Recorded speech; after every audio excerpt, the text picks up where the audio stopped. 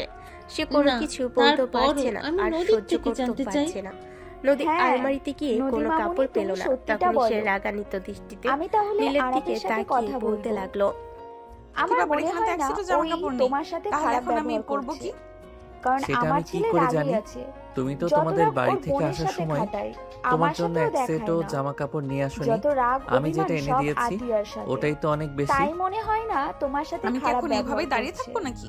সবার ইচ্ছে হলে কথা তাই শুনে করো, নদী দীর্ঘ এভাবেও, নিঃশ্বাস ফেলে কিন্তু বলল, তোমায় খারাপ ওই লাগছে না। আমার সাথে আপনাকে তো খারাপ আচরণ করলে বললাম তো, আপনারা